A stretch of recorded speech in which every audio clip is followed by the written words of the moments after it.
তুমি সেই সন্তান হইও না যে তুমি নেশাখোর, তুমি নেশার মধ্যে ডুবে আছো, লোকে বলবে হায় মাত্র 16 বছর বয়সী ছেলে নেশা করে, আহা এটা তো কিয়ামতের আলামত।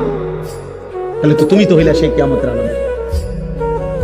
তুমি এমন ছেলে হইও না, তুমি এমন ছেলে হইও না যে ছেলেকে মানুষ আঙ্গুল দিয়ে দেখায় ও ব্যভিচারী, ও জেনাখোর, ও নারীর পিছনে ঘুরে জীবন শেষ করে দেয়।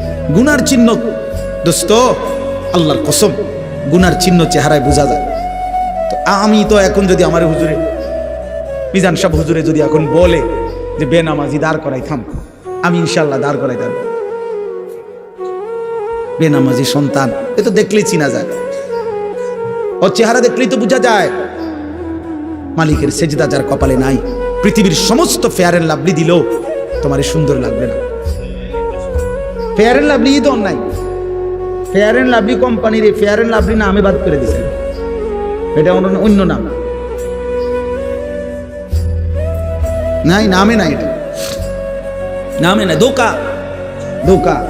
এটা যদি মানুষের সুন্দরী বানায় তো নাম বদলাই লেখা, বুঝেন নাই? তাইলে মূল বিষয় হলো যে আল্লাহ নবী সাল্লাল্লাহু আলাইহি সাল্লাম বলছে মান কাসুরা সালাতুহু হাসুনা ওয়াজহুহু, যার নামাজের পরিমাণ যত বেশি তার চেহারার সৌন্দর্য তত বেশি। অতএব আজকে আমি এটা অনুরোধ করছি, তোমরা কিশোর যুবক ভাই, গান বাদ্য, গায়িকা, নর্তকী, গানের আসর, নায়িকা, নর্তকীর ছবি, এই হারাম নাচনেওয়ালি, এই বেহায়া বেপর্দা নারী দেখা ছেড়ে দাও। বলো ইনশাআল্লাহ, বলো না নওজোয়ান ইনশাআল্লাহ। এবার শোনো, শেষ 2 মিনিট শোনো, হযরত আবু বকর সিদ্দিক রাদিয়াল্লাহু তাআলা আনহু বলছে আল গিনা মাজামিরুশ শাইতান, গান বাদ্য শয়তানের যন্ত্র, শয়তানের বাদ্য। যেখানে গান সেখানের যে বাদ্যটা বাজে, এটা আবু বকর সিদ্দিক বলছে এটা মানুষে বাজায় না, এটা শয়তানে বাজায়, শয়তানে। কে? শয়তান, শয়তান, শয়তান। অতএব যেখানেই বাদ্যযন্ত্র সেখানেই হারাম। এটা ধর্মের নামে হোক, ভক্তির নামে হোক, মহব্বতের নামে হোক, যেই নামে হোক, বাদ্যযন্ত্র বাইজা ভক্তিমূলক গান হোক আর অভক্তিমূলক হোক, ভক্তিতে হুত্তালাক আর সিত্তিয়ালাক, হারাম হারাম হারাম, এটা হারাম, হারাম, সাফ হারাম, এটা। মুহাম্মদ আরবি সাল্লাল্লাহু আলাইহি সাল্লাম আমার কাছে বিশুদ্ধ হাদিস তাফসীর আছে, তাফসীরুল মুনীর, এই তাফসীর আমি নিজে পড়ছি। আল্লাহর নবী বলছে বুইসতু বিকাসমিল মাজামির ওয়াত তাবল, তবলা ভাঙ্গার জন্য, যন্ত্র ভাঙ্গার জন্য আমি মুহাম্মদ রবের পক্ষ থেকে আবির্ভাব হয়েছি। এজন্য গান বাদ্য যেখানেই বাদ্য সেখানেই কি হারাম। কথা বলে না কি? কি বলো না ভাই? হারাম, হারাম। হযরত উসমান রাদিয়াল্লাহু তাআলা আনহু বলছেন লা ইয়াজতামিউ ফি কলবিন আল গিনা ফিহিল কুরআন, যে কলিজার ভিতরে আল্লাহর কোরআনের এক বিন্দু আছে, ওই দিলে গান ঢুকতে পারে না।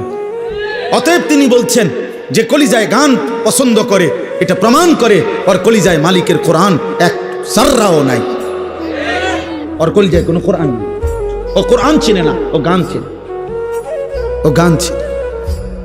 ইমাম মালিক রাহমাতুল্লাহ আলাইহি বলছে মা ইয়াফআলুহু ইনদানা ইল্লাল ফুসাক, তিনি বলেন যুগ যুগ ধরে আরবের সমাজে আমরা দেখছি গান বাদ্যের আসক্ত ব্যক্তিকে ফাসিক, প্রকাশ্য পাপী ছাড়া আমাদের সমাজে আর কিছু বলে না।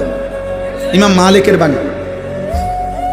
ইমাম আহমদ ইবনে হাম্বল রাহমাতুল্লাহ আলাইহি বলছে আল গিনা ইউমবিতুন নিফাকা ফিল কলব, গান ধীরে ধীরে মানুষের অন্তরে ঈমান সরাইয়া মুনাফিকি তৈরি করে।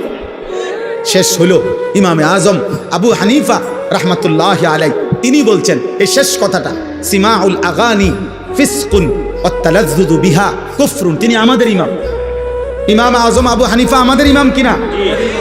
আমরা হানাফি মাযহাবের অনুসারী কিনা? কথা বলে না? তিনি কি বলছেন? সিমাউল আগানি ফিসকুন, গান শোনা এই ব্যক্তি প্রকাশ্য ফাসিক, প্রকাশ্য পাপী। 2 ওয়াত তালাজ্জুযু বিহা কুফরুন। ইমাম আজম আবু হানিফা বলেন গান শুনে মজা পাওয়া, মজা স্বাদ পাওয়া, কি কইল রে, কি কইল বুঝছেন না? আপনার ইমান নিল, ইমান। হ্যাঁ, টের পাইছেন না কি কইল? হ্যাঁ, গান শুনে মজা পাওয়া, মজা।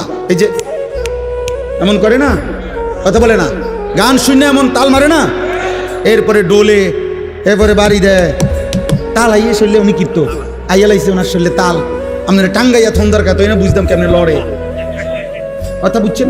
পাও নাড়ে, হাত নাড়ে, এরকম যেই করো না স্বাদ পাওয়া, মজা পাওয়া আর কি। গান শুনে ইমামে আজম আবু হানিফা বলছে কুফরুন কুফরুন কুফরু, কুফুরি কুফুরি, সেটা কি? কুফুরি বেটা, কুফুরি। আল্লাহ আমাদেরকে হেফাজত করে।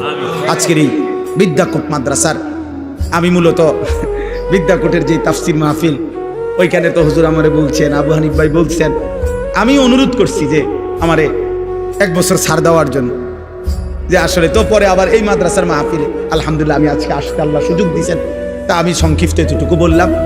মালিক চাইলে আবার হায়াত মিললে কখনো আসা, আল্লাহ যেন আমাদেরকে তৌফিক দান করেন। আমার ভাই, আমরা প্রত্যেকেই এই রাত্রিবেলা এত রাত অবধি আল্লাহর কথা শুনে, বয়স্ক অনেক চাচা আছেন, চাচা আপনাদের কাছে হাত জোড় করে বলি, এই সাদওয়ানে যে বইয়া বইয়া গান শোনেন, টেলিভিশনে নাটক সিনেমা দেখেন, ওইখানে বাদ্য বাজে না, কথা বলে না, ওইখানে গান হয় না, তো আপনি বুড়া মানুষ এনে কিতা করে? চাচা, আব্বা, ওই দাদা, আমরা কি করেন? হ্যাঁ, বইয়া বইয়া বিড়ি খান আর টেলিভিশনের মধ্যে গান শুনেন, নাটক সিনেমা দেখেন, মানে হ্যাঁ কিছু বলবেন না? না কি বাতিজা, আমরা কি আর হে বয়স আসেনি, হে বয়স না থাকলে আপনি কিতা চানেন? বয়সও নাই, গুনাও করেন, আপনি তো আসলে বললাম না, আমি তো শক্ত মানুষে না, গুনাও তো একটা আড্ডির মতো হয়ে গেছে, শরীর যেমন আড্ডি, গুনাও তো একটা শক্ত পাত্র হয়ে গেছে গুনা। অতএব কোন বয়স্ক বাপ চাচাকেও বললাম, আল্লাহর ওয়াস্তে গানের আড্ডা থেকে বেঁচে থাকবেন ইনশাআল্লাহ, বলেন ইনশাআল্লাহ। গানের নামে, গান বাদ্য ধর্মের নামেও হবে না, অধর্মের নামেও হবে না, বলেন ইনশাআল্লাহ। এর বিপরীতে 3 জিনিস করবেন। 1 নাম্বার হলো নিজেরা আল্লাহর কাছে বেশি বেশি দোয়া করবেন, আল্লাহ হারাম থেকে, গান বাদ্য থেকে আমারে বাঁচান। 2, বেশি বেশি কোরআন শরীফ তিলাওয়াত করবেন, অথবা কোরআন শরীফ তিলাওয়াত শুনবেন, ছেলেরা তোমরাও শুনবা। 3 নাম্বার হলো বেশি বেশি মৃত্যুর ফিকির করবা, কবরের মোরাকাবা করবা, মৌতের মোরাকাবা করবা। তাহলে ইনশাআল্লাহ মৃত্যুর কথা ভাবলে, মরণের কথা ভাবলে গুনাহ ছেড়ে দেওয়া ধীরে ধীরে সহজ হবে। যে হায়, আমি তো চলে যাব, যাই করি না করি আমি তো মরে যাব, কষ্ট করে 1 মিনিট 2 মিনিট ভাববা। আল্লাহ তোমাদেরকে তৌফিক দেন, কবুল করেন। প্রত্যেকের কাছে অনুরোধ, জীবনটা সুন্নাত মোতাবেক গঠন করার চেষ্টা করবেন, বলেন ইনশাআল্লাহ। রাত গভীরে আল্লাহ তাআলা আমাদেরকে আল্লাহর জন্য জমা হওয়ার তৌফিক দান করেছেন, আলহামদুলিল্লাহ। নওজোয়ান ভাই সবার কাছে, বিশেষ করে তোমরা যারা নওজোয়ান, আমার প্রিয় ভাই হাফেজ মাওলানা আবু হানিফ, তিনি এইমাত্র বললেন মোবাইল হাতে ধরে ভিডিও বা রেকর্ড না করতে। আমি আবারও বললাম, একজনও, ছোট বড় কেহই, হুজুর, পাবলিক, সামনে পিছনে ডানে বামে, কেউ একজনও, আমি স্পষ্ট নিষেধ করলাম, মোবাইল হাতে ধরে ভিডিও বা রেকর্ড কেউ করবেন না। আমার এই কথাটা যার মানতে কষ্ট হয় সে চলে গেলে ভালো, দয়া করে। আমি নাই তো ধমক দিয়া, এরপরে দেখলে আমি কিন্তু ধমক দেব, তখন কিন্তু লজ্জা পাবে। এই জন্য আমি প্রত্যেককে বললাম, একজনও মোবাইল হাতে ধরে ভিডিও বা রেকর্ড করা যাবে না। জায়গাটা যেতটুকু আলহামদুলিল্লাহ মাদ্রাসার, বাকিরা বসতেও কষ্ট হচ্ছে আপনাদের। যদি সুযোগ থাকে, প্রয়োজনে নিজেদের 2টা জুতা একসাথ করে ওইটার উপরে বসেন, তাইলেও কিছুক্ষণ সময়, আমি দেরি করব না, রাত অনেক হয়েছে। 2 দিন ব্যাপী তাফসিরুল কোরআন মাহফিল চলতেছে, আলহামদুলিল্লাহ। শ্রদ্ধেয় উলামায়ে কেরাম সকলেই এসেছেন, কথা বলেছেন। শেষ বেলায় অল্প কিছুক্ষণ সময় আমি সামান্য কিছু কথাই আরজ করতে চাই। এজন্য যারই সম্ভব হয়, বসার যদি সুযোগ হয়, প্রয়োজনে নিজের জুতার উপরে, তাইলেও বসার চেষ্টা করে। আল্লাহর কথা, ওয়াহির কথা বসে শুনলে আদর, বরকত হয়। জিবরাইল আলাইহিস সালাম যখন নবী সাল্লাল্লাহু আলাইহি সাল্লামের কাছে মানুষের আকৃতিতে আসতেন, তখন তিনি নবী সাল্লাল্লাহু আলাইহি সাল্লামের সামনে বসতেন এবং একদম মুখোমুখি হয়ে বসতেন, মনোযোগী হয়ে। ফাসনাদা রুকবাতাইহি ইলা রুকবাতাইহি, মানে নবী সাল্লাল্লাহু আলাইহি সাল্লামের একদম হাঁটু বরাবর মুখোমুখি করে বসতেন। ফলে নবীজির হাঁটু জিবরাইলের হাঁটু মুখোমুখি, তাইলে বুকও মুখোমুখি, চোখও মুখোমুখি। এতটা মনোযোগী হয়ে বসতেন, আন্তরিকতা নিয়ে বসতেন। আল্লাহর কথা সর্বোচ্চ মনোযোগ দিয়ে শোনা, এটা আল্লাহর আদেশ। ফাসতামিউ লাহু ওয়া আনসিতু, আল্লাহ আদেশ করেছেন এটা। তোমাদের সামনে যখন আমার কোরআন পড়া হয়, আল্লাহ তাআলা বলছে তোমরা মনোযোগ দিয়ে শোনো এবং চুপ থাকো। এই দুইটা কথা আল্লাহ বলছেন, মনোযোগ দিয়ে শোনো এবং চুপ থাকো। আল্লাহ তাআলা বলেন এতে কি লাভ হবে? আল্লাহ বলেন তাহলে আমি আল্লাহই তোমাকে আমার যে কথা তুমি মনোযোগ দিয়ে শুনছো, চুপ থেকে শুনেছ, আমি আল্লাহ তোমাকে আমার সেই কথাগুলোর উপরে আমল করার তৌফিক দিয়ে দেব। এই লাআল্লাকুম তুরহামুনের অর্থ এটাই। তাফসীরে রুহুল মাআনিতে আছে আল্লাহ তোমাদের উপরে রহমত করবে, মানে হলো আল্লাহ তোমাদেরকে আমলের তৌফিক দিবে। তাইলে দোস্ত, কম বেশি কথা তো আমরা সবাই জানি, কিন্তু সেটা যদি আমলের তৌফিক না হয়, তো এতটুকু জানার দ্বারা কি ফায়দা? আজকে 10 বছর যাবত যে কোনোদিন 5 ওয়াক্ত নামাজ পড়ে না এমন মুসলমানও জানে, সে তাকে জিজ্ঞেস করলেও সে বলবে নামাজ 5 ওয়াক্ত, ও কোনো 12 ওয়াক্ত বলবে না। আজকে 30 বছর যাবত যে সুদ খায় এমন সুদখোরকেও যদি বলা হয় যে আপনি বলেন সুদ খাওয়া কি, তো সে কি বলবে? মুস্তাহাব। কি বলবে? তাহলে এতটুকু জানা তো সেও জানে।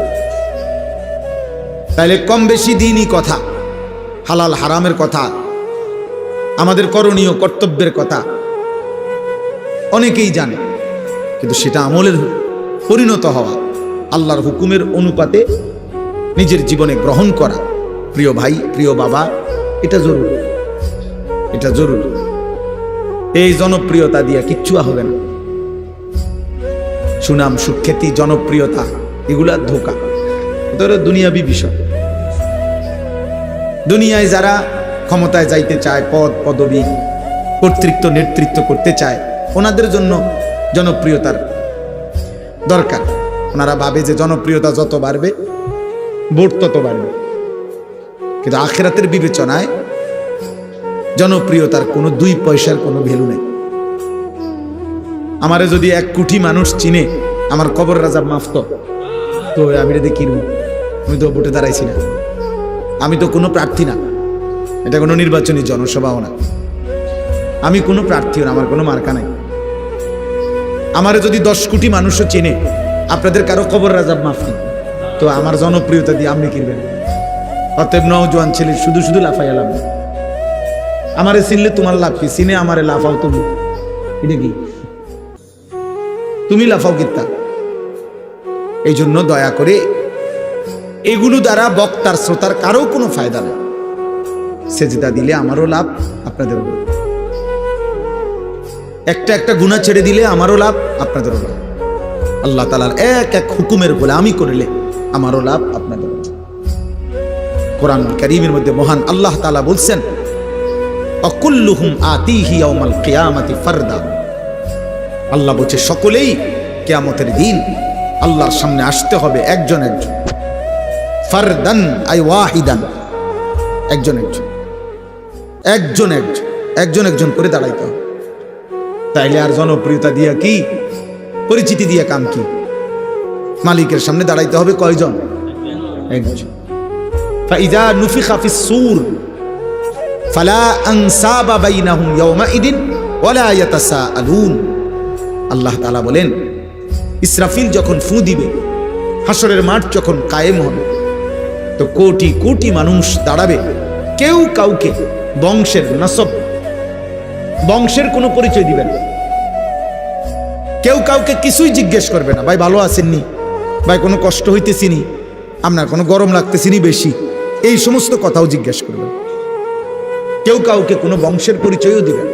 কোনো মা বলবে না এটা আমার সন্তান, কোনো সন্তান বলবে না এটা আমার মা, কোনো বাবা বলবে না এটা আমার ছেলে, ছেলে বলবে না এটা আমার বাবা, কোনো স্বামী বলবে না এটা আমার স্ত্রী, স্ত্রী বলবে না এটা আমার স্বামী, কোনো ভাই বলবে না এই আমার বোন, বোন বলবে না এই আমার ভাই। লিকুল্লি ইমরিইম মিনহুম ইয়াওমাইদিন শা'নুন ইউগনি। আল্লাহ তাআলা বলেন প্রত্যেকেই সেদিন শুধুই কেবল নিজেকে নিয়ে ব্যস্ত হবে। দোস্ত আমার, বন্ধু আমার, ভাই আমার, নওজোয়ান সাথী আমার, বয়স্ক বাপ আমার, আমি আপনি সবার বোঝা উচিত, সবার বোঝা উচিত, সবার বোঝা উচিত। সুখের রাতও ভোর হয়, দুঃখের রাতও ভোর হয়। দুনিয়া চলেই যায়, পার হয়েই যায়। কারো রাতই বাকি থাকে না, কারো দিনই বাকি থাকে না। সুখেরও সমাপ্তি হয়, দুঃখেরও সমাপ্তি হয়। বাসর রাতও ভোর হয়, ফাঁসির রাতও ভোর হয়। রাজপ্রাসাদের অট্টালিকায় যে থাকে তারও মৃত্যু হবে, জীর্ণ কুঠির কুড়ে ঘরে যে থাকে তারও মৃত্যু হবে। হাসলেও মরে যাবেন, কাঁদলেও মরে যাবেন, সুখে থাকলেও মরে যাবেন, দুঃখে থাকলেও মরে যাবেন। নওজোয়ান ভাই, তোমার সমবয়সী অনেক মানুষ খবরে আছে। হযরত ওমর ইবনে আব্দুল আজিজ রাহমাতুল্লাহি আলাইহি, বিশ্ববিখ্যাত তাবিঈ, ইসলামের পঞ্চম খলিফা বলা হতো যাকে, জগৎ বিখ্যাত বুজুর্গ ছিলেন, আউলিয়া ছিলেন, খলিফা ছিলেন, একজন ইনসাফকার, আদেল, ন্যায়পরায়ণ শাসক ছিলেন। তিনি মাঝে মাঝে কবরস্থানে যাইতেন, যাইয়া কবরকে ডাক দিতেন আর বলতেন, হে কবর, মাজা ফাআলতা বিল আহিব্বা, আমার আপনজনদের সাথে তুমি কি করেছো বলো। হে কবর, তোমার কাছে আমার চাচারে রাইখা গেছিলাম, দাদারে রাইখা গেছিলাম, আমার ফুফা, আমার খালু, আমার ফুফি, আমার বাপ তোমার কাছে, আমি তোমার কাছে আমার আপনজনকে রেখে গেছিলাম, তাদের সাথে তুমি কবর কি আচরণ করেছো। আইনাল আসদিকা, আমার বন্ধুরা কোথায়। আইনাল আহিব্বা, আমার দোস্ত আহবাবরা, ভালোবাসার মানুষগুলো আমার কোথায়। আইনাল জুল্লাস, যাদের সাথে আমি বসতাম তারা কোথায়। আইনাস সাম্মার, যাদের সাথে আমি রাত্রি জেগে গল্প করতাম, আমার সেই গল্পের সাথীরা এখন কোথায়। হে কবর বলো। এগুলো তিনি বলতেন আর কাঁদতেন। আর ওনার সাথের লোকদেরকে বলতেন, শোনো, কবর আমারে ডাকে আর বলতেছে, হে ওমর ইবনে আব্দুল আজিজ, আমি তোমার এই আপনজন, স্বজন, বন্ধু, আত্মীয়, এদের প্রত্যেকের চোখ, নাক, কান, হাত, সারা দেহের প্রতিটা অঙ্গ খুলে খুলে ফেলে দিছি, সব ফেলে দিয়ে মাটির সাথে মিশায় দিছি। মানে আমার মাটি আমি আমার সাথে মিশায় ফেলছি। মানুষ কিসের তৈরি? আমার মাটি আমি কি করে ফেলছি? আমার সাথে মিশাই দিছি, মাটির সাথে মাটি মিশাই দিছি। অতএব সবাই দয়া করে, তু আগার মেরা नहीं बनता ना बन अपना तो बन। যদি তুমি ভাই কারোর জন্য কোনো উপকার নাই হও, কোনো কাজেই যদি কারোর না লাগো, কমপক্ষে নিজের ভালো করো, নিজের কল্যাণ, নিজের ভালো, নিজের। তোমরা অনেক নওজোয়ান ছেলে, মাশাআল্লাহ, এতটা রাত গভীরে, রাত 12টার পরে, 12টা 18 বাজে, এত রাত অবধি এত নওজোয়ান কোন একজন ব্যক্তির জন্য যদি অপেক্ষা করে থাকো, এত বড় সৃষ্টিকর্তা মহান আল্লাহ, এত বড় কায়নাত দিয়ে যিনি আমাদেরকে লালন পালন করছেন, 7:30 বাজে, 8টা বাজে, তাকে কি এশার নামাজে একটা সেজদা দেওয়া যাইতো না? তো তোমরা যারা আজকে সারাদিনে এক ওয়াক্ত নামাজ পড়ো নাই, তোমার মতো নাফরমানের ভালোবাসা দিয়ে আমি করবো কি, আর আমার ভালোবাসা দিয়ে তুমি করবে কি? তোমার মতো অকৃতজ্ঞের ভালোবাসা দিয়ে আমি কি করবো? তুমি আমার লগে ছবি উঠাইলে কি, আমি তোমার লগে ছবি উঠাইলে কি, কার কি ফায়দা? কার কি ফায়দা? এত বড় মহান আল্লাহ, তার সেজদা যে দিল না, আলাম নাজআলিল আরদা মিহাদা ওয়াল জিবালা আওতাদা ওয়া খালাকনাকুম আজওয়াজা। আল্লাহ বলে, বান্দা, আমি কি এই জমিন তোমাদের জন্য বিছাই দেই নাই?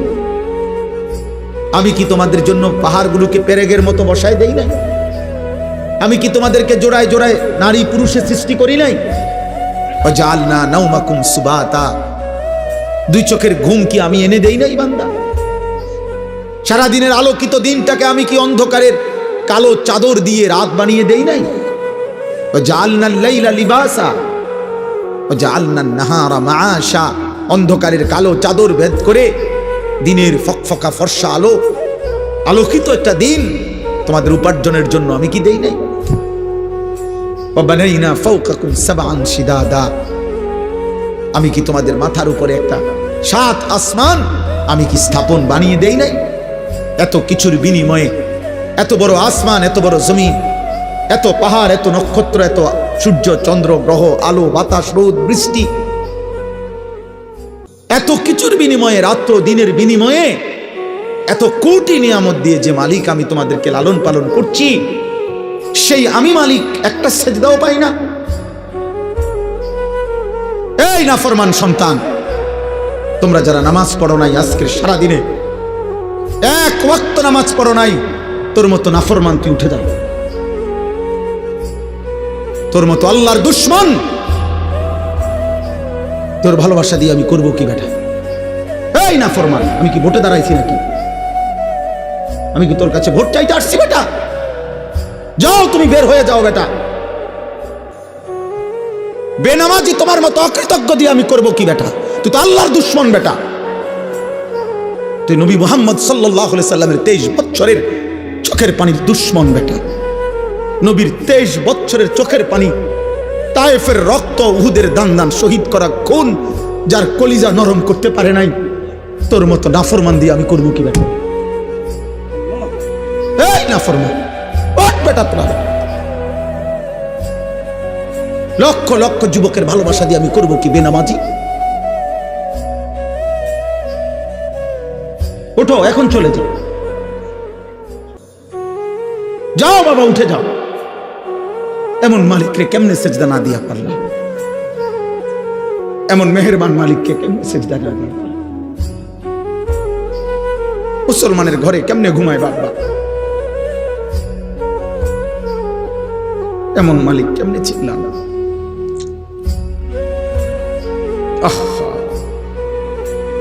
কিভাবে সম্ভব এটা? মাত্র 16 বছর 18 বছরে আল্লাহকে এইভাবে ভুলে গেল। এত কম বয়সে এক ওয়াক্ত নামাজও পড়তে মন চায় না। এইভাবে নাফরমান তুমি যদি আরো 30 বছর চলো তো তুমি দাজ্জাল হয়ে যাবে। তুমি তো দাজ্জাল হয়ে যাবে, দাজ্জাল। তুমি তো দাজ্জাল হয়ে যাবে। আর তো কোনোদিন তোমার কলিজায় রবের নাম আসবে না। ওয়ালা তাকুনু কাল্লাযীনা নাসুল্লাহ ফাআনসাহুম আনফুসাহুম। রব্বুল আলামিন বলে, বান্দা আমারে এই পরিমাণ ভুলে যেও না। আল্লাহ বলে, মুমিন যদি আমারে বেশি দিন ভুলে যাও, একদিন আমি আল্লাহই তোমাকে আত্মভোলা করে দেব।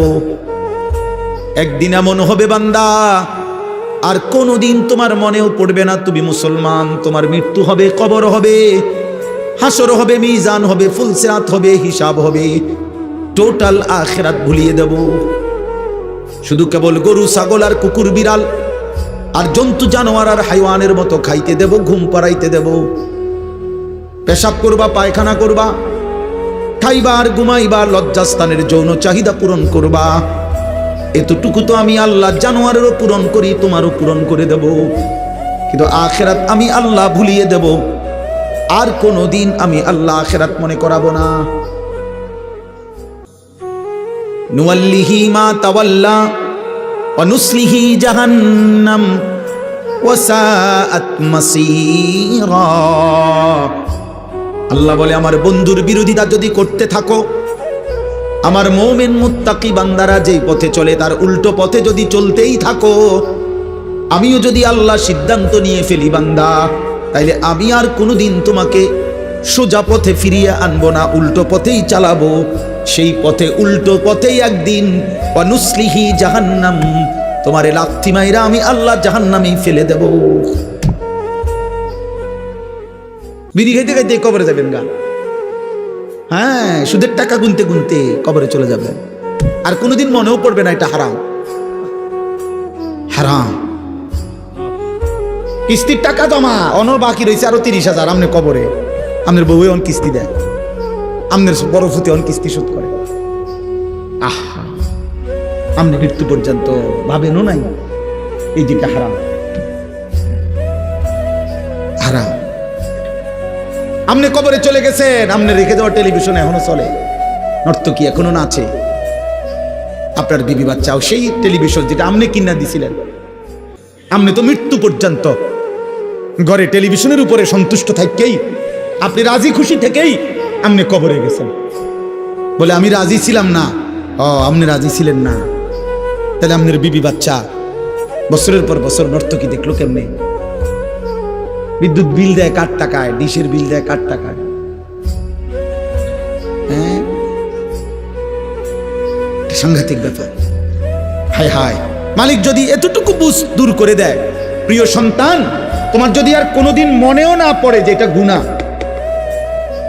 নারী দেখা গুনাহ, ছবি দেখা গুনাহ, গান শোনা গুনাহ, বাদ্যযন্ত্র বাজানো গুনাহ, উলঙ্গ ছবি দেখা গুনাহ, মোবাইলের নর্তকী দেখা গুনাহ, সুদের টাকা গুনাহ, ঘুষের টাকা গুনাহ, কিস্তির টাকা গুনাহ। বেহায়া নারী যদি আর কোনোদিন নাই বোঝে যে এটা হারাম, বেপর্দা হওয়া, আয় হায়, তো তার খবর কি হবে? ও তো তওবাও করে নাই, ও তওবা তো জানেই না, ও তো বোঝেই না, ও তো জেহানে এটা কোনোদিন আসে নাই যেটা গুনাহ। তোমরা তো অগণিত ছেলে যাদের 365 দিনে কোনোদিন ফজরের নামাজ পড়ো নাই আব্বা। তোমাদের তো আর কোনোদিন মনেও পড়ে না ফজরের নামাজ কোনো মুসলমানের উপরে ফরজ। এরকম বহু নাফরমান আছো, মাঝ বয়সী এমন বহু নাফরমান আছেন, গত 5 বছরে কোনোদিন ফজরের নামাজ পড়েন নাই।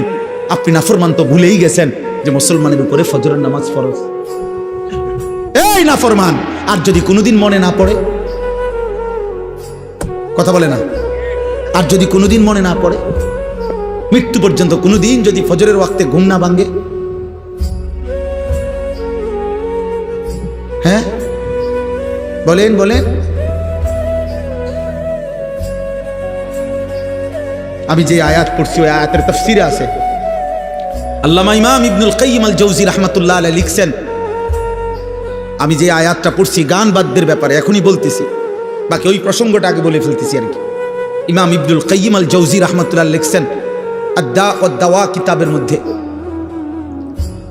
পূর্ববর্তী জামানার গানে আসক্ত ব্যক্তি যে গান গাইতো আর বাদ্যযন্ত্রে তালে তালে, তার মৃত্যুর পূর্ব মুহূর্তে, কসম খোদার আমরা আরবি কিতাবে পড়ছি বাবা, তার মৃত্যুর পূর্ব মুহূর্তে তাকে বলা হয়েছে কুল লা ইলাহা ইল্লাল্লাহ, তুমি কালেমা পড়ো। কসম খোদার কিতাবে লিখছে ওয়াহুয়া ইউরাদ্দিদু আবিয়াতাম মিনাল আগানি, কিন্তু নাফরমান কালেমা না পড়ে বারবার গানের বাক্য বলতেছিল। হাত্তা মাতা বিলা ইলাহা ইল্লাল্লাহ, বিলা কওলি লা ইলাহা ইল্লাল্লাহ, এমনকি ওই নাফরমান শেষ পর্যন্ত কালেমা ছাড়াই মৃত্যু হলো এই গানের বাক্য দোহরাইতে দেবে। আরে আমার পরিচিত ইমাম সাহেব, মসজিদের ইমাম সাহেব আমারে বলছে এই কিছুদিন আগে, বাজার মসজিদের ইমাম সাহেব, উনি বলতেছে হুজুর আমি মসজিদের ইমাম বাজারের, আমার মসজিদের বাজারের একজন মুসল্লি, বাজারের একজন লোক ব্যবসায়ী মারা গেছে, মাসখানিকের মাথা ওই বেটার এই ব্যবসায়ীর বউ ইমাম সাহেবের কাছে আইয়া পর্দার আড়াল থেকে কইতেছে আমগো হেবটা দ বাজারে কিছু মানুষের কাছে টাকা পায়, আমনে যদি কুদুর, আমনে তো সবাই চিনেন, আমি নাম দিতাম, আমনে যদি কুদুর টাকাটি উড়াই দিতেন। হুজুরে জিজ্ঞাসা করছে কিসের টাকা? লাভের টাকা, সুদের টাকা। আহা হাই মুসলমান, তুমি তো চলে গেলা কবরে, তোমার বউয়ে সুদের টিয়া উড়াই, তোমার বউয়ে সুদের কি টাকা উঠাইতেছে। আহা মুসলমান, কি মনে করেন আপনারা বাবারা, কি ভাবেন আপনারা? হারামের টাকা দিয়ে যে সন্তানকে আপনি বিদেশ পাঠাইলেন, হারামের টাকা দিয়ে যে সন্তানকে আপনি ঘর দুয়ার করে দিলেন, ওই বুঝি আমনের লাইগা আমনের মৃত্যুর পরে দোয়া করবে? হ্যাঁ, ওই জুনায়েদ বাগদাদি ওই দোয়া করব, ও কি বুঝে দোয়া? ও দোয়া করবে কি? ও কি দোয়া করবে? ও আপনার জন্য আল্লাহর কাছে কি চাইবে? কেন চাইবে? ও বুঝে কি? অতএব আমি আমার আয়াতের সংক্ষিপ্ত কথা আপনাদেরকে শোনাচ্ছি। বাকি আজকের এই নওজোয়ান ভাই, প্রিয় সন্তান, তোমাদের কাছে আমার অনুরোধ, যদি মুসলমান মায়ের ঘরে জন্ম নিয়ে থাকো, যদি ইমানের এক ফোঁটা রক্তের শেষ কণিকায় এক ফোঁটা ইমানও যদি থাকে, তো আজকের থেকে আজকে এশার নামাজ পড়ো, আজকে। আর নাই তো তোমার ভালোবাসা আমি প্রত্যাখ্যান করলাম, তোমার মহব্বত আমি প্রত্যাখ্যান করলাম। তোমার মহব্বত নিয়ে তুমি থাকো। এই ভালোবাসার কোনো মূল্য নাই। আল্লাহর জন্য ফিরে আসো, মালিককে সেজদা করো, বলো ইনশাআল্লাহ। নওজোয়ান ভাই বলো ইনশাআল্লাহ। ফজরের নামাজ পড়ো, ফজরের নামাজ, ফজরের নামাজ মুমিনের নামাজ, ফজরের নামাজ মুমিনের। সারা বাংলাদেশে আলহামদুলিল্লাহ আমাদের অগণিত ছেলে ফজর ক্যাম্পেইনের কাজ করে, ফজরের প্রচারণা, ফজরের নামাজের জন্য নিজে পড়ে বন্ধুদেরকে জাগায়। আলহামদুলিল্লাহ এমন অনেক কিশোর যুবক আলহামদুলিল্লাহ সারা বাংলাদেশে এখন আমাদের মহব্বতের আছে। হ্যাঁ, এই দিনও শনিবার দিন আমার মাদ্রাসা একসাথে ফজর ক্যাম্পেইনের ছেলে, কিশোর নওজোয়ান স্কুলের ছেলে 87 জন একসাথে আসছে, যারা নিয়মিত ফজরের নামাজ জামাতে পড়ে। আলহামদুলিল্লাহ। প্রিয় ভাই, মনে রাখো, আমি প্রত্যেক দিনে কথা বলি যে আল্লাহ তাআলা নবী সাল্লাল্লাহু আলাইহি সাল্লামকে বলছেন, বন্ধু আপনি কালেমার দাওয়াত দেন মক্কার জমিনে, প্রত্যেককে দেন, কিন্তু আপনার সাহাবা হিসাবে ইসলাম বিজয়ের জন্য আগামী দিনে কাদেরকে লাগবে এটা আমি নেব। নেব কাকে আমার ফয়সালা, নেব না কাকে আমারই ফয়সালা, আপনি দাওয়াত দেন। এজন্য নবীজি সাল্লাল্লাহু আলাইহি সাল্লাম তিনি আবু জেহেলকেও দাওয়াত দিছে, আবু বকরকেও দাওয়াত দিছে, আবু লাহাবকেও দাওয়াত দিছে, ওমরকেও দাওয়াত দিছে, উতবা শাইবাকেও দাওয়াত দিছে, উসমান আলীকেও দাওয়াত দিছে। কিন্তু প্রিয় ভাই বাবা, আল্লাহ তাআলা বলছে, বন্ধু আবু বকরকে আমি নিলাম, ওমরকে আমি নিলাম না, আবু লাহাবকে নিলাম না, উতবাকে নিলাম না, শাইবাকে নিলাম না, উসমানকে আমি নিলাম, আলীকে আমি নিলাম। অথচ খোদার কসম, আবু বকর যেই বংশের, আবু জেহেলও সেই বংশের, আবু লাহাব যেই বংশের, ওমরও সেই বংশের, উতবা যেই বংশের, উসমানও সেই বংশের, শাইবা যে বংশের, আলীও সেই বংশের। 4 জনই, এদিকের মুমিন 4 জন, ওনারাও কুরাইশ, ওদিকের বেঈমান 4 জন, ওনারাও কুরাইশ, কুরাইশ বংশের, কুরাইশ বংশের। কিন্তু মালিক চাইছে কাউকে নিছে, মালিক চাইছে কাউকে নেয় নাই। অতএব তুমি কিংবা আমি, আমার তোমার জন্য ইসলাম থামবে না, কালেমার বিজয় থামবে না, ইমানের বিজয় থামবে না। মাহদি আসবে, ইমানের বিজয় হবে, দাজ্জালের বিরুদ্ধে লড়বে, ইসরায়েল হারবে, ফিলিস্তিন জিতবে, গাজা জিতবে, বিশ্বময় ইসলামের পতাকা উড়বে, কাদিয়ানীরা কাফের ঘোষণা হবে, ইসকনের গুন্ডারা হেরে যাবে, মোমেনের পতাকা উড়বেই উড়বে। কিন্তু দেখার বিষয় হলো তুমি কামে লাগছো কিনা। তোমার মতো অপদার্থ, তোমার মতো নারীর ছবিতে অভ্যস্ত, মোবাইলের অশ্লীল দৃশ্য অভ্যস্ত, তোমার মতো পেশাব করে পানি নাও না, তোমার মতো আল্লাহকে সেজদা দাও না, এমন নাফরমান ছাড়াও মনে রাখো ইসলাম টিকবে ইনশাআল্লাহ। তোমার মতো আকামলা ছাড়াও পৃথিবী চলবে ইনশাআল্লাহ। ইনশাআল্লাহ রবের লোক লাগবে যতজন, ইমানদার লাগবে যতজন, মুজাহিদ লাগবে যতজন, মর্দে মুজাহিদ লাগবে যতজন, ইমানদার যুবক লাগবে যতজন, খোদার কসম আল্লাহ নিজেই পছন্দ করে ততজন নিবে। তুমি আমি দোয়া করো, আল্লাহ আমারে নেন, আমারে নেন, বলো ইনশাআল্লাহ, বলো ইনশাআল্লাহ। 30 বছরের নিচে যাদের বয়স তারা হাত উঠাও, 30-এর নিচে যাদের বয়স হাত উঠাও। বয়স্ক কই তাহলে? মাশাআল্লাহ, আল্লাহ কবুল করে। রাজি তো ইনশাআল্লাহ? না না, হাত নামাইছো কেন? হাত উঠাও, হাত উঠায় বলো ইনশাআল্লাহ ফজরের নামাজ পড়বো ইনশাআল্লাহ। বলো কোন নামাজ, কোন নামাজ? আরো জোরে, আরো জোরে, আবার বলো, জোরসে বলো, সবাই বলো এক আওয়াজে, পড়বো ইনশাআল্লাহ, ইনশাআল্লাহ, ইনশাআল্লাহ। আল্লাহ কবুল করো। হাত নামো, মহব্বত করে পড়ো, চেষ্টা করো। মোবাইলে অ্যালার্ম দাও, একটা অ্যালার্ম ঘড়ি কিনো, দুজন বন্ধু একসাথে হও, যে দোস্ত তুই আগে উঠলে, তুই যদি সজাগ পাস আমার উঠাইবি, আমি পারলে তোরে উঠাবো। আমরা 2 জন ফজর ক্যাম্পেইনের সদস্য, 2 জন হও। তুমি একজন বন্ধুর লগে কথা কও, কথা কই দোস্ত চল আমরা 2 জন খেয়াল কর, আমরা তো আলহামদুলিল্লাহ, আমি আমার বিবি তো আমি কখনো উঠি আগে, ও কখনো উঠে আগে, সে আমার উঠায় আমি তাকে উঠাই দিই। আল্লাহ নবী সাল্লাল্লাহু আলাইহি সাল্লাম বলছে, যে স্বামী তার স্ত্রীকে ফজরের জন্য জাগিয়ে দেয়, না উঠলে পানির ছিটা দেয়, যে স্ত্রী তার স্বামীকে ফজরের নামাজের জন্য জাগিয়ে দেয়, না উঠলে পানির ছিটা দিয়ে দেয়, খোদার কসম আল্লাহ নবী বলছে আল্লাহ তাআলা ওই স্বামী স্ত্রীর উপরে তৎক্ষণাৎ রহমত নাজিল করেন। রাহিমাল্লাহু রাজুলান আইকাযা ইমরাআতাহু, যে তার স্ত্রীকে জাগিয়ে দেয়। আল্লাহ নবী সাল্লাল্লাহু আলাইহি সাল্লাম বলছেন, ইজা আইকাযার রাজুলু আহলাহু ওয়া সাল্লা বিহিম জামিআন কুতিবা ফিজ যাকিরিন আল্লাহ কাসীরাম ওয়াজ যাকিরাত। নবীজি বলেন, যে তার পরিবারের সদস্যদেরকে ফজরের নামাজের জন্য জাগিয়ে দেয়, অতঃপর সকলেই ফজরের নামাজ আদায় করে, খোদার কসম নবী বলছে আল্লাহ তাআলা সকলকে বেশি বেশি জিকিরকারী বান্দা এবং বান্দির অন্তর্ভুক্ত করে দেয়। ওই ফ্যামিলির প্রত্যেকের নাম আল্লাহ তাআলা জাকিরিনদের নামের মধ্যে উঠায়। আল্লাহ তৌফিক দান করেন, আল্লাহ কবুল করেন। পড়বো তো ইনশাআল্লাহ। বাকি বয়স্ক যারা আছেন 30-এর ঊর্ধ্বে, আপনারা শুধু বইয়া বারে, বাকিরা আপনারা একটু জিরান, ওরা নামাজ পড়ুক নাকি, কি বলেন? আল্লাহ আপনাদেরকে তৌফিক দান করেন। আমি যে আয়াতটা পড়ছি এই আর অল্প একটু, এই আয়াতটা হলো সূরা লোকমান, কোরআনুল কারীমের 21 নম্বর পারা 31 নম্বর সূরা, সূরা লোকমানের 6 নম্বর আয়াত, 6 নম্বর আয়াত। এই আর 10-15 মিনিট ইনশাআল্লাহ এই 6 নম্বর আয়াত আমি তেলাওয়াত করেছি।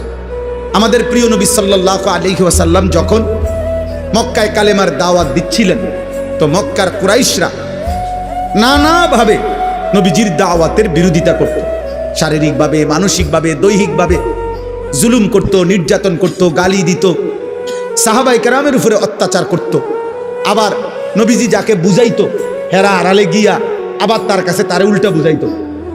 যত রকমের ষড়যন্ত্র, জুলুম, নির্যাতন, গালি গালাজ, মন্দ সন্দ যাই করছে, কিন্তু তারা দিন শেষে যখন একসাথে বসতো, বইয়া কইতো লোক তো কমে না, মুহাম্মদের লোক তো বাড়ে, কাম তো হয় না, কাজ তো হয় না।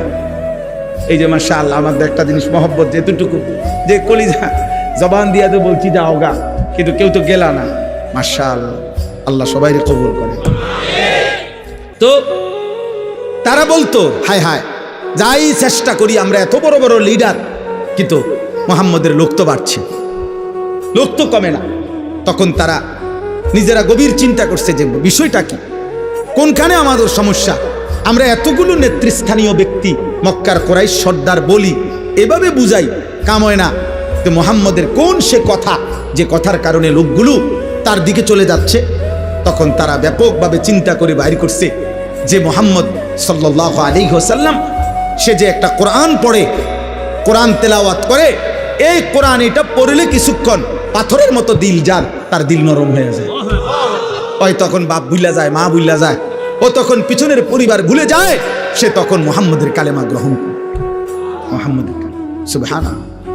সে তারা বলল এইটাই হলো মেইন মন্ত্র, মুহাম্মদের মেইন জাদু, যে কোরআন যে তেলাওয়াত করে সে এইটার মোকাবেলা করতে আমরা তো অক্ষম, আমাগো কথা তার ওই কথার সামনে কুলাইতে পারে না। তারা এটা নিয়ে খুব চিন্তা যে মুহাম্মদ সাল্লাল্লাহু আলাইহি সাল্লাম তিনি যখন কোরআন পড়ে তো খুব মনোযোগ দিয়া লোকেরা শুনে, তাকায়া থাকে তার দিকে।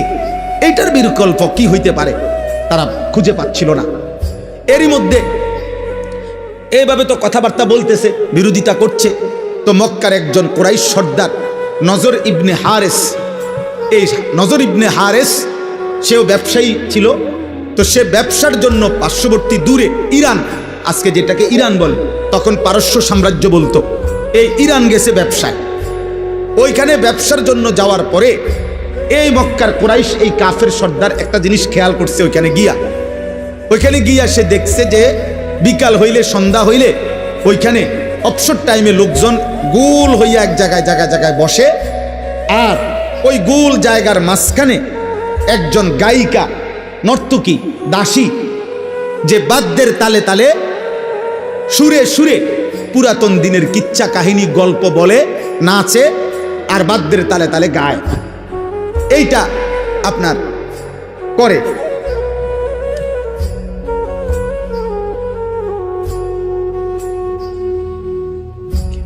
আচ্ছা, তো এরপরে চলে যায়।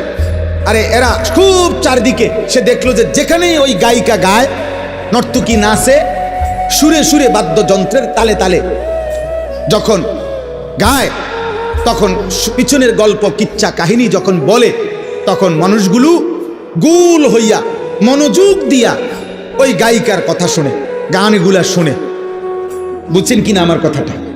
তো এটা খেয়াল করছে এই নজর ইবনে হারেস, এই কুরাইশ সর্দার, এ চিন্তা করছে এই নর্তকী যখন নাচে গায়, গান গায়, পুরাতন কিচ্ছা কাহিনী বাদ্যযন্ত্রের তালে তালে বলে, সুর দিয়া দিয়া টাইনা টাইনা, তখন তো লোকেরা খুব মনোযোগ দিয়া তার গান শুনে। তো একে তো গান শুনে, দ্বিতীয়ত বাদ্যর তাল, তৃতীয়ত কিচ্ছা কাহিনী গল্প, আবার হইল নর্তকী, উপযুক্ত যুবতী মেয়ে, সে নাচতেছে গাইতেছে, তো সব মিলাইয়া গুনার একটা চমৎকার পরিবেশ কিনা। এই কারণে কিছু দুষ্ট মানুষ তো ওইগুলা খুব শুনে। এই নজর ইবনে হারেস তখন চিন্তা করছে এইটা একটা মুহাম্মদের কোরআনের বিকল্প হইতে পারে, নাউজুবিল্লাহ।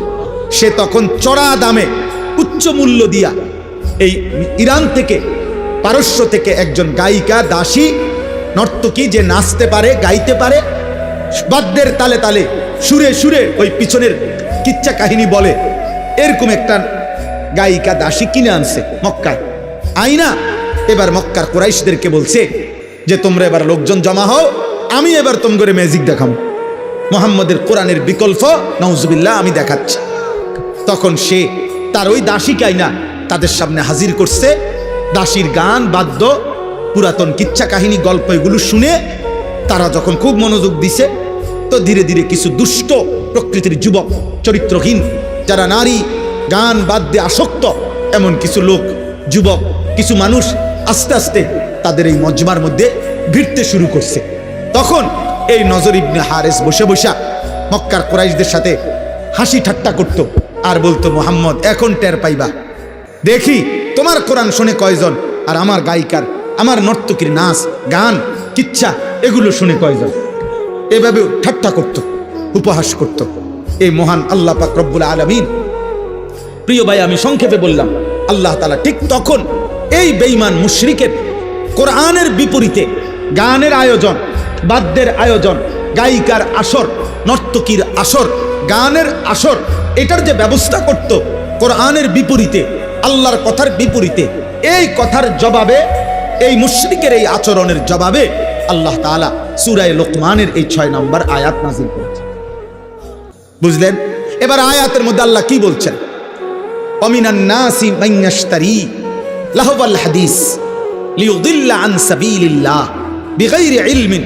আল্লাহ তাআলা বলেন, হে নবী, কিছু মানুষ আছে এমন যারা বেঈমান, ফাসিক, পাপী, নাফরমান, মুশরিক, যে মানুষগুলো মান ইয়াশতারি লাহওয়াল হাদিস, প্রতিনিয়ত সংগ্রহ করে, ক্রয় করে, মানে সংগ্রহ করে অসার, অবান্তর, অপ্রয়োজনীয় গান, বাদ্য, গুনাহ মিশ্রিত কিচ্ছা কাহিনী, গল্প, কৌতুক, ঠাট্টা, হাসি, মজাক, এই জাতীয় কথাবার্তা যারা সংগ্রহ করে, গ্রহণ করে, ব্যবস্থা করে, ইন্তজাম করে, পরিবেশন করে, লিয়ুদিল্লা আন সাবিলিল্লাহি বিগাইরি ইলমিন, অজ্ঞতা বশত, মূর্খতা বশত আমি আল্লাহর পথ থেকে আমার বান্দাদেরকে পথভ্রষ্ট করার জন্যে, ওয়ায়াত্তাখিযাহা হুজুয়া, এবং আমার কোরআন, আমার দিন, আমার শরীয়ত, আপনি বন্ধুর দাওয়াতকে যারা হাসি ঠাট্টা করে, তুচ্ছতাচ্ছিল্য করে, আল্লাহ বলেন এমন গানে আসক্ত, গানের পরিবেশ,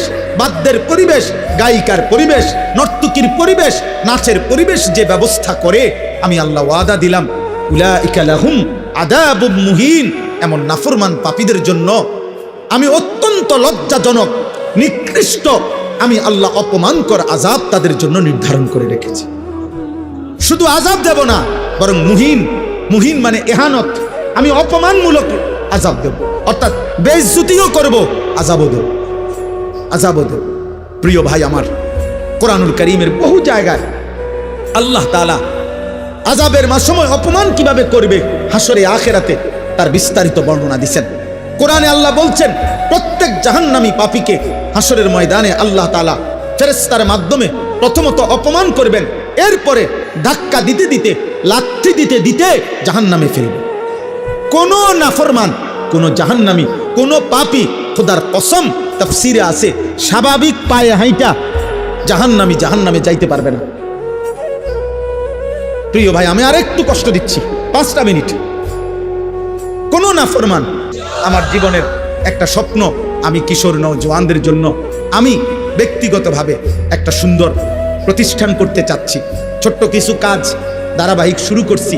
প্রতি 3 মাস পর পর কিশোর যুবক ছেলে, স্কুল কলেজের জেনারেল ছেলেদের জন্য 3 দিন ব্যাপী অজু, নামাজ, সূরা, কেরাত, দোয়া, কালাম, হালাল হারাম, ঈমান, আকীদা শেখানো হাতে কলমে, এটার প্রশিক্ষণ চালু করছি আমার মাদ্রাসায়। এই গত বৃহস্পতি, শুক্র, শনি 3 দিন হয়েছে। আবার আগস্ট মাসে আরেকবার হয়েছে, 2 বার হয়েছে।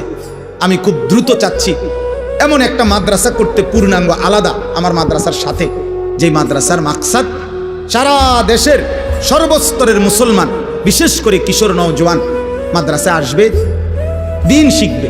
কেমনে শিখবে? আমার একটা স্লোগান আছে, যে আসবে যখন, দিন শিখবে তখন।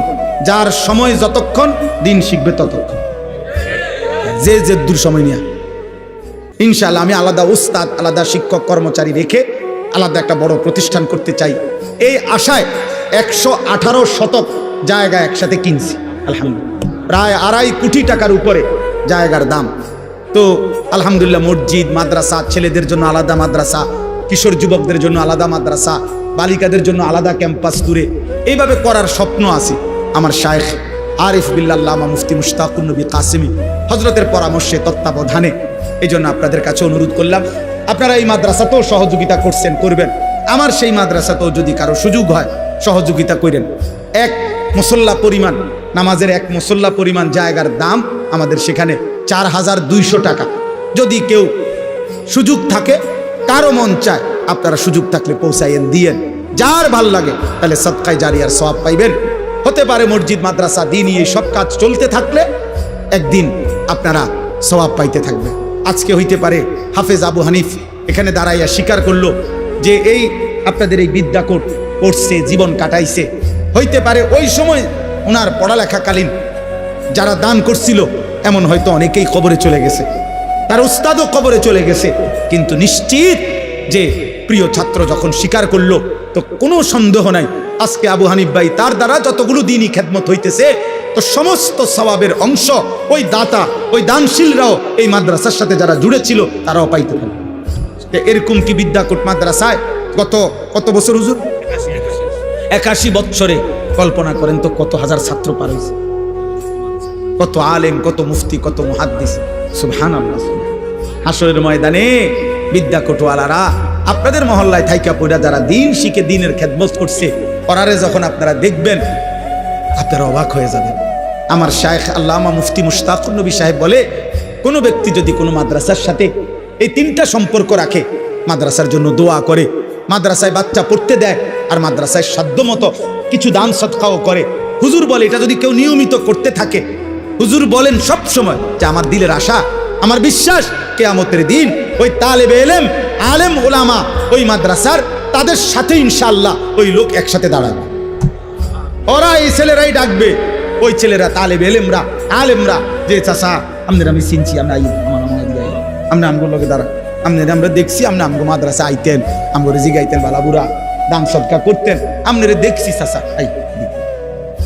এদিকে আমি বলছি এটা আমার একটা ব্যক্তিগত কথা হলো, কোনো মাদ্রাসা কোনো আলেমের সাথে এমনভাবে সম্পর্ক করবেন, কমপক্ষে একটা মাদ্রাসা হোক, একজন আলেমের লগেও, যিনি আপনারে লক্ষ মানুষের সামনে থাকলেও চেহারা দেখলে চিনে যে আমার ওই লোকটা। তাইলে দেখবেন, আশা করা যায় হাসরের ময়দান ওটা কেন নিব ইনশাআল্লাহ, ইনশাআল্লাহ, ইনশাআল্লাহ, ইনশাআল্লাহ। বললাম আমার গাছওয়ালারে আমি ডাক্কা নিছি, ওই আমার এক ছেলে ছিল ভক্ত, পরে আমি সবার মাঝখানে বইল হয়ে দেখি যে হ্যাঁ ছেলেটাকে আমি চিনি, তাহলে সে ঘাস বেচে, আমি তাকে চিনি। এরকম বহু ছেলে আছে আলহামদুলিল্লাহ, যা করে আমি চেহারা দেখলে চিনি আলহামদুলিল্লাহ। তাইলে কোনো মাদ্রাসার সাথে এভাবে সম্পর্ক রাখবে, তাহলে এই মাদ্রাসাটা ইনশাআল্লাহ 81 বছর নয়, 81,000 বছর টিকে থাকুক, কিয়ামত পর্যন্ত টিকে থাকুক, বলেন আমিন। আমারও সেই মাদ্রাসা স্বপ্নের আশা আল্লাহ চাহে তো দিনই প্রতিষ্ঠান হবে। আপনাদের সুযোগ মতো আপনারা যার সুযোগ হয় সহযোগিতা কইরেন। আল্লাহ তাআলা আপনাদেরকে তৌফিক দান করেন। যাওয়ার পথে আমাদের গাড়িতে একটা কিতাব আছে, এই কিতাব এখানেও আছে, দেখলাম পুরস্কারের তালিকায় আমাদের সাদা গাড়িতে, এটা আমরা বিক্রি করি, এখানেও পুরস্কারের তালিকাতে এই কিতাব একটা আজিমুস শান কিতাব। আমাদের প্রিয় নবী সাল্লাল্লাহু আলাইহি সাল্লামের জীবনের সমস্ত সুন্নাত, 23 বছরের নবী জীবনের যাবতীয় সুন্নাত ছোট বড় সব এই কিতাবটার মধ্যে আছে। নবীজির জীবনের সুন্নাতের উপরে বাংলা ভাষায় এর চাইতে বড় পূর্ণাঙ্গ প্রামাণ্য কিতাব আর নাই। প্রায় 600 পৃষ্ঠা ব্যাপী এই কিতাবটা আপনার আমাদের গাজীপুরের ঢাকার বাংলাদেশের একজন শ্রেষ্ঠ বুজুর্গ অধ্যক্ষ মিজানুর রহমান চৌধুরী হযরত এই কিতাবটা ওলামায়ে কেরামের তত্ত্বাবধানে লিখছেন বাংলা ভাষায়। নবীজির একটা একটা সুন্নাত এই কিতাবের মধ্যে আছে, পুরুষ নারী জওয়ান বৃদ্ধ সবার পড়ার উপযোগী। আমাদের গাড়িতে আমরা প্রতিদিন এটা বিক্রি করি 400 টাকা মূল্যে। আপনাদের কারো সুযোগ হইলে যাওয়ার সময় কিনে নিয়ে যাবেন ইনশাআল্লাহ। আল্লাহ তাআলা আপনাদেরকে তৌফিক দান করেন, আল্লাহ কবুল করেন, সবাইরে ভালো রাখেন, আল্লাহ তাআলা আপনাদেরকে উত্তম বিনিময় দান করেন। হুজুর দোয়া করে দেন।